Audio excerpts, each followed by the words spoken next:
Бияқта чалып атат, бір туған чалып атат да. Мынаны алып қойғылачы, брат, әу. Теги телефонды алып, жоп беріп қойсаң жақсы болмақта что?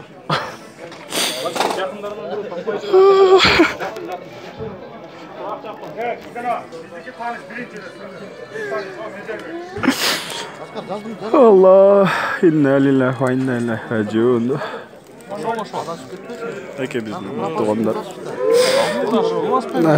Біздің бір туғандар ұшылары.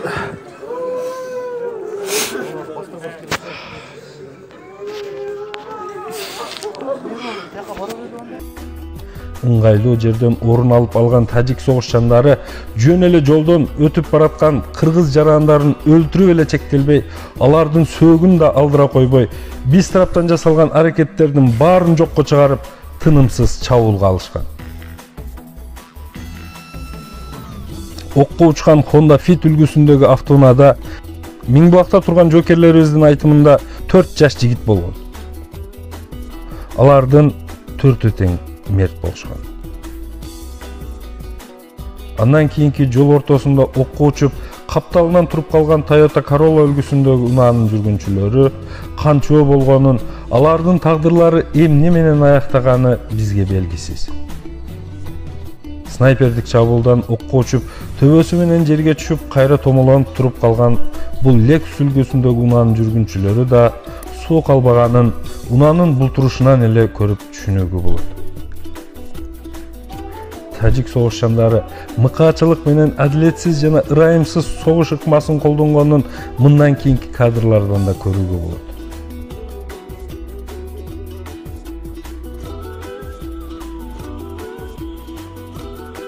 Жолдон чыгып талкаланып жаткан минивэн. Жүргүнчүлөрдүн тагдыры биз үчүн белгисиз. Audi 100 үлгүсүндөгү унаа, мунун да жүргүнчүлөрдүн саны жана алардын тагдырлары биз үчүн белгисиз. Бул Porter үлгүсүндөгү жүк ташуучу унаа менен анын алдында турган жеңил автоунаанын моделин да аныктоого мүмкүн болбой калган. Жарылып күйүп, темир кузовунан башка эч нерсеси калбай калган. Мунун баарын карап туруп, тажик кошунанын кыргызда айгышкыс касы бар экенин түшүндүм. Кызыл кирест өкүлдөрүндө эмне касы бар экенин канча аракет кылсам да такыр түшүнө албай калдым. Дүйнөдө кайсы бир жерде же кайсы бир элде согуш болбосун, кызыл кирест өкүлдөрүнө, медицина менен журналистика өкүлдөрүнө эч бир тарап кол салбайт. Биздин тажик туугандар мына минтип жаракат алган жарандарды салып бараткан тез жардам унаасына да чабуул жасап, окко учурушкан. Жол четине чыгып оодарылып, 4 дөңгөлөгү көктү карап калганын көрүп, жүргүнчүлөрүнүн тагдыры эмне болгонун ойлогуң да келбей кетет. Көк таштан чыга бергенде, сол жакта окко учуп күйүп бүткөн аскердик техниканы көрүүгө болот. Алды жактагы 4 көчө деп аталган жер азыр тажик тараптын көзөмөлүндө тургандыктан, Аксай дарыясын бойлой салынган айланып өтүүчү кошумча жолго түштүк. Жол таштак, анан бир топ алысыраак болгондуктан Рават айылына чейин эми бир топ убакта жетет көрүнөбүз. Кечеги тышкы иштер министрлеринин келишиминен кийин саат 20:00-дөн баштап эки тараптан да ок атылбайт деген үмүттү тажик тарап түнкү саат 2:30-да эле кайра бузуп, артта калган Көк Таш айылы тарапка аткылап баштаган. Андан башка Лейлектин Арка, Максат, Достук айылдарында да кайра чабуул жасап атканын угуп, биз ошол жакты көздөй баратабыз. Арт жакта болсо Кызылбел айылына атылып жаткан октордун үндөрү угулуп жаткан. Мени өкүндүргөнү, биз ушул сырткы душмандардын чабуулунда эмнегедир саясатташтырып, аларга каршы күрөшүүнү ойлобой эле оппозициячыл бир нече саясатчыларыбыздын атын атап, бул болуп жаткан нерселерди сырткы душмандын соккусу эмес, ички атаандаштардын чагымчылдыгы деп атап жатабыз. Саясий көз караштар канча болбосун, Кыргызстан бул бирөө эле. Жериңди жоготуп, элиңди аттырып бүткөн соң, анан сен кимге кожо же кимге ажоо болосуң мекендеш? Келиңиздер, баарыбыз бир тоо алдына Кыргыз Республикасынын туусунун алдына чогулалы дагы бул кыяматтуу апааттын алдын алалы. Аллахка аманат экенбиз, баарыбыз аман бололу.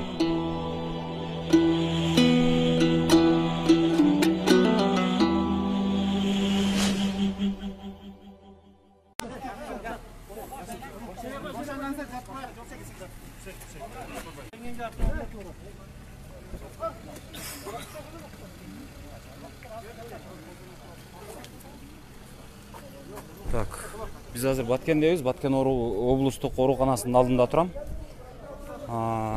Саламатсыздарбы? Азыр бул жерде ошол бир 100-200 адамдар, булардын бардыгы ушул туугандары ушул жерге ооруп түшкөндөр, жаракат алып түшкөндөр.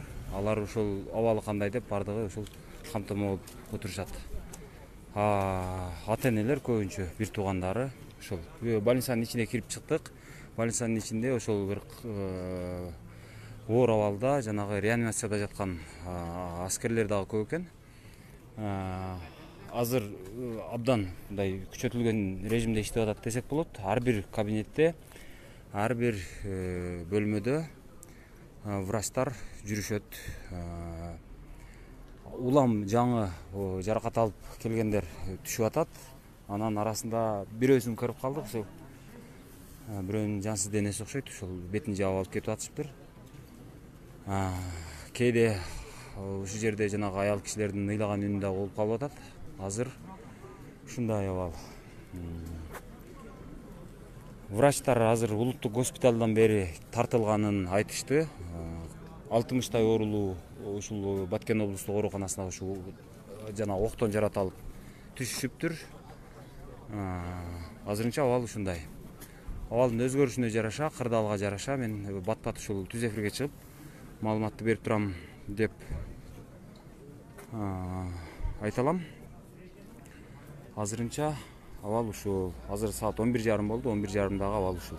Эл кетпей атат, эл уктабай атат. Эл ушул жерде жанагы бир туугандарын жаракат алган жоокерлерди күтүп турушат. Анан кан тапшырабыз деп көчөдө кан тапшыруучу борборду издеп жүргөн адамдар. Анан анча мынча ушул жерде тургандар дагы кайерден кан берсе болот дешип атышат. Бирок врачтар азыр кандын жетишсиздиги жөнүндө эч нерсе айтыша элек. Ушундай абал. Бар болуңуздар. Armiya gel karavayım lan erkek gel be. Biri değil biri. Hazır bol otar. Bugün birinci Ama çaştıgan canı yere. Çaşları. Kevaysi gelmiyor be. Çıkar katının yufkasını takınan bilat. Kegele balları. Kim ölse hepsi beşke keter cerdi korugan adam. Kana bayağı neme vakta Turuktu bolup kaldı degen jurnalistler. Biri dağı yok o jurnalistlerden. Mana hazır bulup ketdi, hazırkı situasiya.